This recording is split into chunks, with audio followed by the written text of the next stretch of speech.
Hello നമസ്കാരം. Study സ്റ്റുഡിയോയിലേക്ക് എല്ലാവർക്കും സ്വാഗതം. നമ്മളിന്ന് Sreenarayana Guru open university BA second sem Malayala സാഹിത്യം സെക്കൻഡ് ലാംഗ്വേജ് പേപ്പറായ മലയാള സാഹിത്യം കവിത, കഥ, ഉപന്യാസ, നോവൽ എന്ന പാഠഭാഗത്തിലെ രണ്ടാമത്തെ ബ്ലോക്കിലെ 8ാമത്തെ യൂണിറ്റ് പാവത്തറ എന്ന സാറാ ജോസഫിൻ്റെ ആ ഒരു യൂണിറ്റിനെ ആസ്പദമാക്കിയുള്ള കുറച്ച് ക്വസ്റ്റ്യൻ ആൻസറുകളാണ് ക്ലാസ്സിൽ ഡിസ്കസ് ചെയ്യാൻ പോകുന്നത്. അപ്പോൾ ക്ലാസ്സിലേക്ക് പോകുന്നതിന് മുമ്പ് നിങ്ങളെൻ്റെ ഈ ചാനൽ ആദ്യമായിട്ടാണ് കാണുന്നതെങ്കിൽ സബ്സ്ക്രൈബ് ചെയ്യുക, ഷെയർ ചെയ്യുക, നിങ്ങളുടെ വിലപ്പെട്ട കമൻറ്റുകൾ എഴുതി അറിയിക്കുക. ഒപ്പം പെയ്ഡ് നോട്ട്സോ അസൈൻമെൻറ്റ്സോ ഒക്കെ വിവിധ സബ്ജക്റ്റുകളുടേതുണ്ട്. ആവശ്യമുണ്ട് എന്നാണെങ്കിൽ മുൻ വീഡിയോകളിലൊക്കെ ഡിസ്ക്രിപ്ഷൻ ബോക്സിലോ അല്ലെങ്കിൽ വീഡിയോ ക്ലാസ്സിലോ ഒക്കെ ആയിട്ട് വാട്സപ്പ് നമ്പർ കൊടുത്തിട്ടുണ്ട്. ആ നമ്പറിൽ നിങ്ങൾ ബന്ധപ്പെടുവാണെങ്കിൽ അതിൻ്റെ ഡീറ്റെയിൽസ് തരാം. പെയ്ഡ് നോട്ട്സ് ആണ്, പെയ്ഡ് അസൈൻമെൻറ്റ്സ് ആണ് കേട്ടോ. ഓക്കെ, നമുക്ക് ക്ലാസ്സിലേക്ക് പോവാം.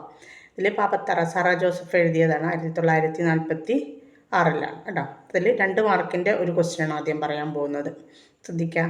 ഈ താലിയും മാലയും പൊട്ടിച്ചു തരാം. ഈ വരികളിലൂടെ ലക്ഷ്മിക്കുട്ടി പ്രതിരോധം തീർക്കുകയാണ്. സ്ഥാപിക്കുക. ഈ താലിയും മാലയും പൊട്ടിച്ചു തരാം എന്ന് പറയുന്ന ആ വരികളിലൂടെ ലക്ഷ്മിക്കുട്ടി പ്രതിരോധം തീർക്കുകയാണ്.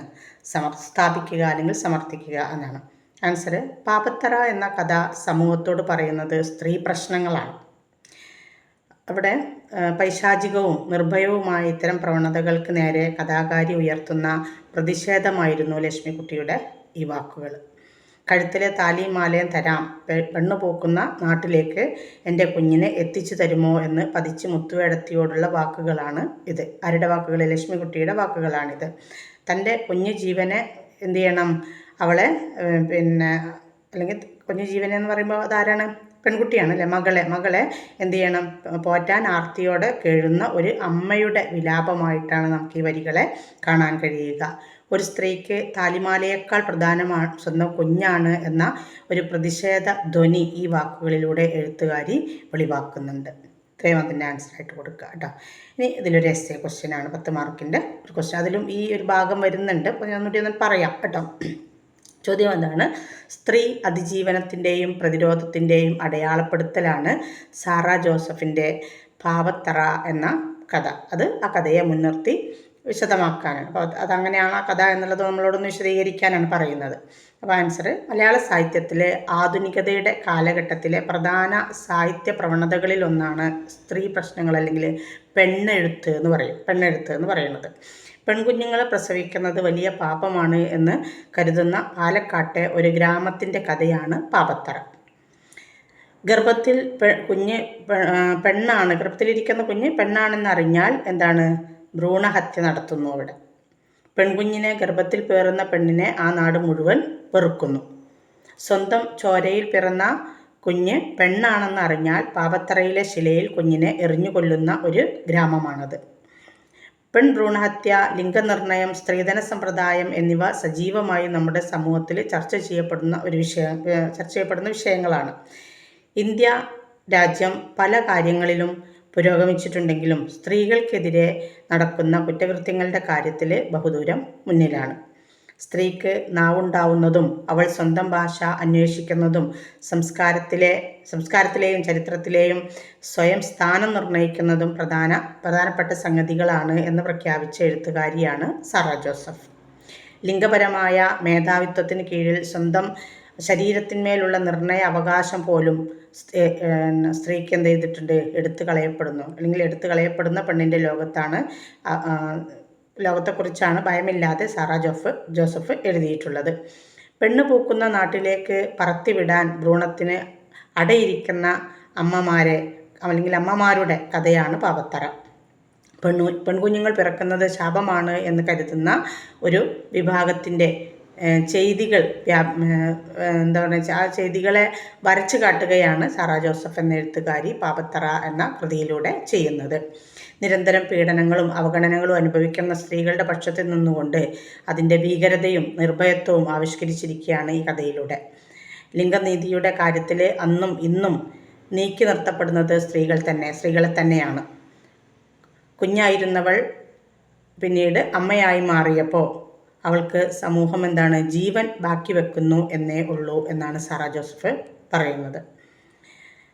അപ്പോൾ അത്തരത്തിലുള്ളൊരു ആ ഒരു നഗ്നസത്യം പുറത്തു കൊണ്ടുവരുന്ന ഒരു കഥ കൂടിയാണ് ഒരു കൃതിയാണ് പാവത്തറ എന്ന് പറയുന്നത്. അത്തരത്തിലുള്ളൊരു കഥയാണ് പാവത്തറ. ഇതുപോലുള്ള അനേകം കഥകൾ സാറാ ജോസഫ് എഴുതിയിട്ടുണ്ട്.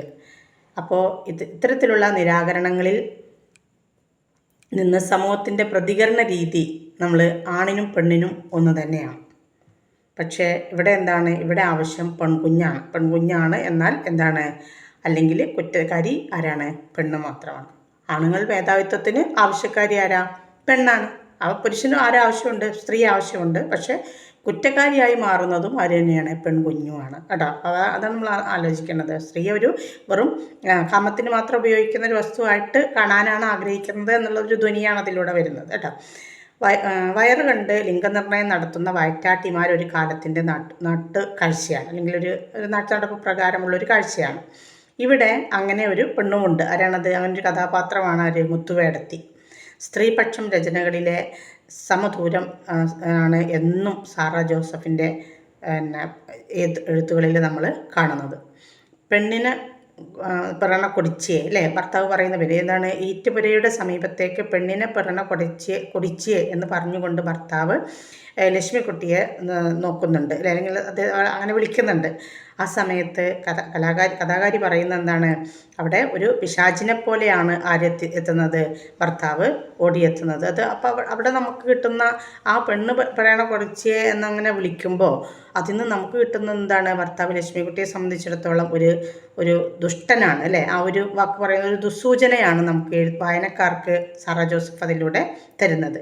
മുഴങ്ങിക്കേൾക്കുന്ന ആ ശബ്ദം എന്താണ്, ആ വിളിയിൽ കൊച്ചുനാരായണൻ എന്ന അവളുടെ ഭർത്താവിൻ്റെ സ്വഭാവവും മാനസികാവസ്ഥയും അത് വളരെ കൃത്യമായിട്ട് സാറ ജോസഫ് എന്ന കഥാകാരി രേഖപ്പെടുത്തുന്നുണ്ട്, അല്ലെങ്കിൽ അടയാളപ്പെടുത്തുന്നുണ്ട്. പൈശാചികവും നിർഭരവുമായ പ്രവണതകൾക്ക് നേരെ കഥാകാരി എന്ത് ചെയ്യുന്നു, തൻ്റെ തൂലിക ഉയർത്തുകയാണ്, അല്ലെങ്കിൽ തൻ്റെ പ്രതിഷേധം ഉയർത്തുകയാണ്. എന്നിട്ട് അവിടെയാണ് ലക്ഷ്മിക്കുട്ടി പിന്നെ ചോദിക്കുന്നത് എന്താണ്, താലിയും മാലയും തരാം, എൻ്റെ കുട്ടിയെ അല്ലെങ്കിൽ തൻ്റെ മകളെ, തൻ്റെ കുഞ്ഞിനെ പെണ്ണ് പൂക്കുന്ന നാട്ടിലേക്കൊന്ന് എത്തിച്ചു തരുമോ എന്ന് പതിച്ച് മുത്തുവേടത്തിയോട് അവർ ലക്ഷ്മിക്കുട്ടി എന്ന കഥാപാത്രം ചോദിക്കുകയാണ്. അപ്പോൾ തൻ്റെ കുഞ്ഞിനെ അല്ലെങ്കിൽ തൻ്റെ മകളെ, തൻ്റെ ജീവനെ, തൻ്റെ വയറ്റിൽ പിറക്കുന്ന ജീവനെ പോറ്റാൻ ആർത്തിയോടെ കേഴുന്ന ഒരു അമ്മയുടെ വിലാപമായിരുന്നു ലക്ഷ്മിക്കുട്ടിയുടെ ആ ചോദ്യം, താലിമാലയും തരാമെന്നുള്ള ആ ചോദ്യം. അപ്പോൾ ഇവിടെ എന്താണ്, ഒരു സ്ത്രീക്ക് തൻ്റെ താലിമാലയേക്കാൾ പ്രധാനം സ്വന്തം കുഞ്ഞാണ് എന്ന ഒരു പ്രതിഷേധ ധ്വനി ഈ വാക്കുകളിലൂടെ എഴുത്തുകാരി അല്ലെങ്കിൽ സാറ ജോസഫ് വെളിവാക്കുന്നുണ്ട്. ഇത്രയാണ് അതിൻ്റെ ആൻസർ വരുന്നത് കേട്ടോ. അപ്പോൾ 2 ക്വസ്റ്റ്യൻസാണ് സീരിയസ് ആയിട്ടല്ല, ഒരു 2 മാർക്കിൻ്റെ ക്വസ്റ്റ്യനും ഇതിൽ വരുന്നുണ്ടെങ്കിലും ഒന്നുകൂടി ഒന്ന് പിന്നെ സീരിയസ് ആയിട്ടൊന്ന് പഠിക്കുക കേട്ടോ. ഇനി പിന്നെ അടുത്തൊരു യൂണിറ്റുമായിട്ട് നമുക്ക് അടുത്തൊരു വീഡിയോയിൽ കാണാം. Okay, thanks.